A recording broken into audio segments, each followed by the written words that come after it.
Olá, meus amores! Na nossa aula de hoje, nós vamos estudar sobre os instrumentos usados para a observação do céu. Isso mesmo, desde muito tempo atrás, o homem sentia essa necessidade de observar o céu, essa curiosidade. Mas antes, nós não tínhamos recursos para fazer essas observações, apenas o nosso olho nu. É assim que a gente chama quando não temos nenhum instrumento em mãos, mas apenas observando o céu. Então diz que usamos o olho nu, certinho?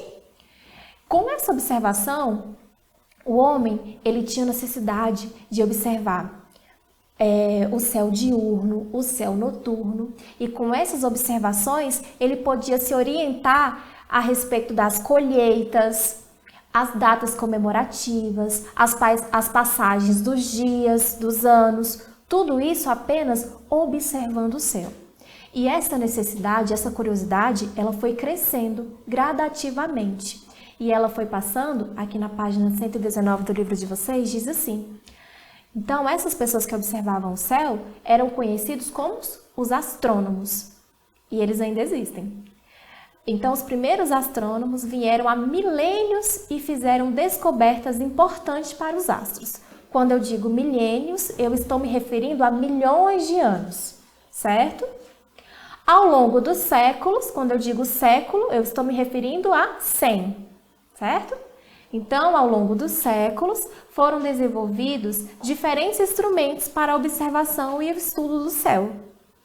Nas últimas décadas, que é o referente a 10 anos. Esses instrumentos foram aperfeiçoados, utilizado cada vez mais os cientistas que procuraram estudar o universo.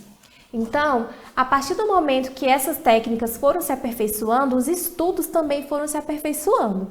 Agora eu vou mostrar para vocês alguns instrumentos utilizados há muito tempo atrás, onde antes não tinha tanto recurso tecnológico e não eram tão modernos. Então vamos lá, ainda na página 119 está escrito assim: leia os textos a seguir e conheça um pouco da história da astronomia. Se você ainda não está com seu material, com seu livro didático, dá pausa nesse vídeo, pega o livro e abre na página 119. Eu vou ler e quero que vocês acompanhem, tá? Acompanha com o dedinho que é melhor. Então vamos lá. É verdade que a astronomia lembra telescópio, nave espacial, satélite, mas muitos anos antes do surgimento de todas essas obras da tecnologia, o ser humano já observava o céu noturno e realizava grandes descobertas.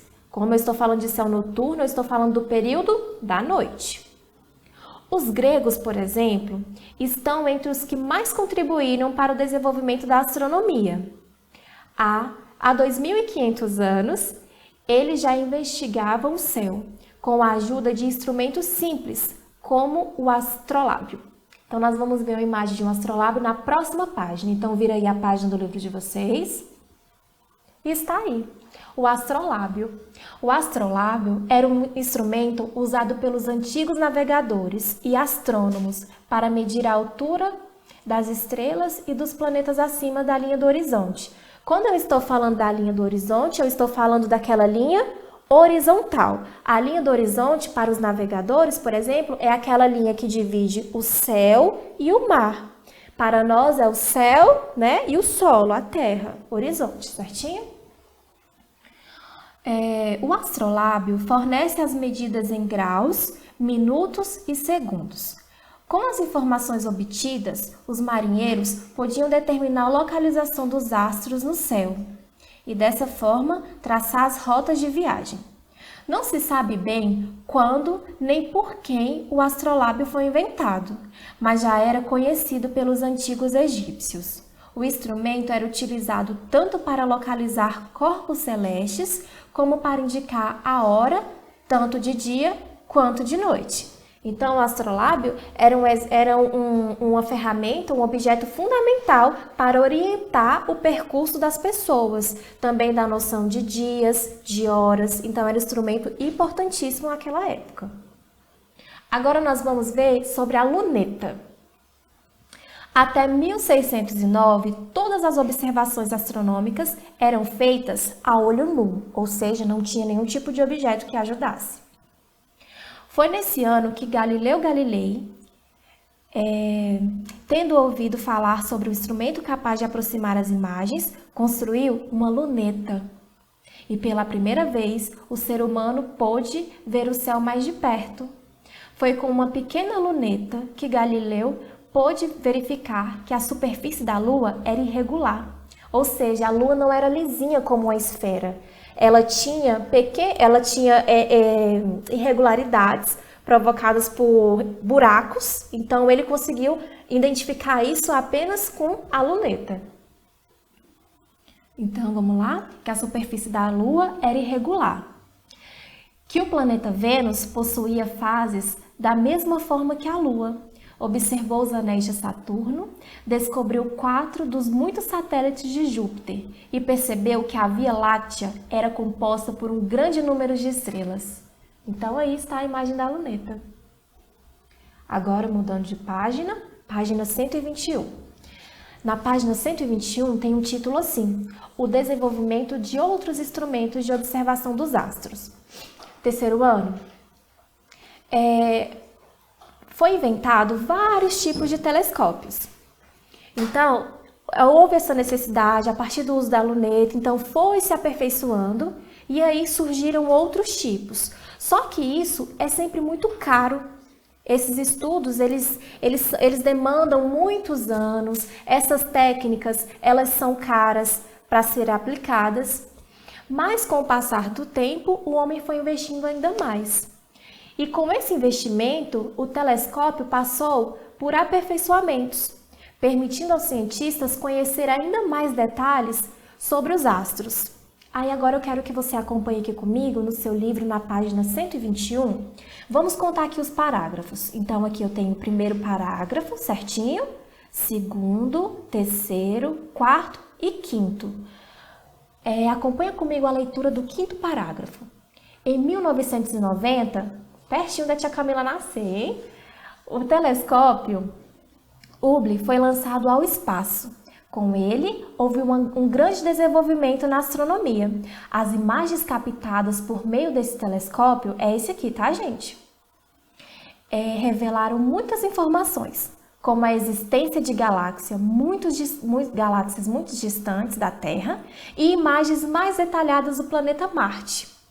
O homem, ele tem fascínio pelo planeta Marte, pois com os estudando o planeta Marte, nós podemos até saber um pouco mais sobre o nosso desenvolvimento, o desenvolvimento do planeta Terra.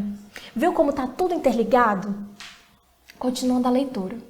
Por causa dos avanços tecnológicos, os cientistas puderam desenvolver os robôs exploradores. Sim, muitos planetas, muitas naves espaciais, elas às vezes são lançadas aos céus e por vezes não vão nem astronautas, vão robôs que vão adentrar essa superfície de determinado planeta, porque o único planeta para nossa sobrevivência é o planeta Terra. Nós não conseguimos sobreviver em outros planetas sem roupas apropriadas, sem moradias apropriadas, e isso, os nossos recursos, eles ainda estão em desenvolvimento. Os cientistas ainda estão estudando para esse tipo vamos dizer, de viagem, mas ainda não é possível.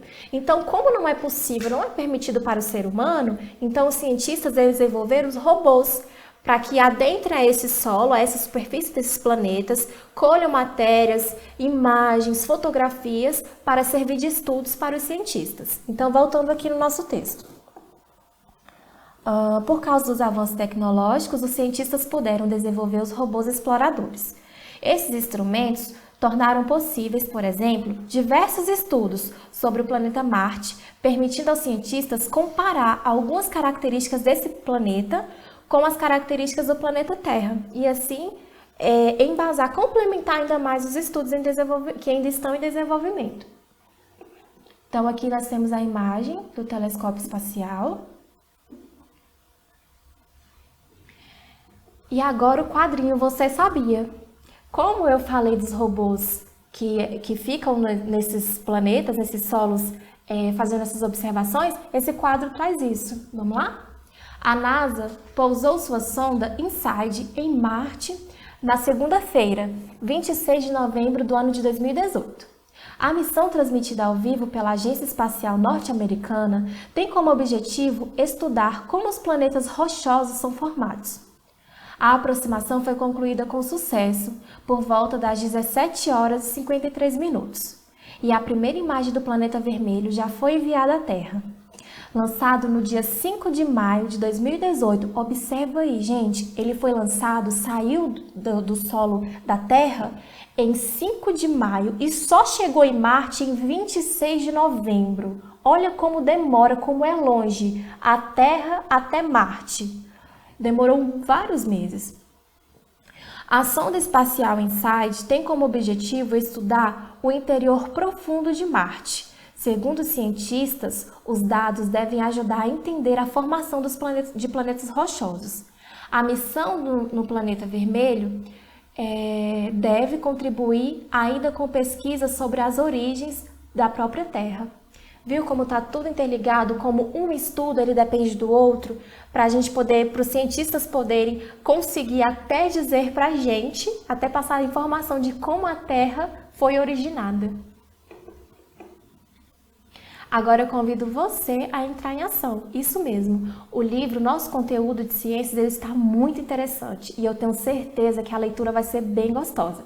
Então façam as leituras e as atividades propostas, que vão da página 119 até a página 130. Qualquer dúvida, manda um e-mail lá para a Tia Camila que a Tia Camila responde.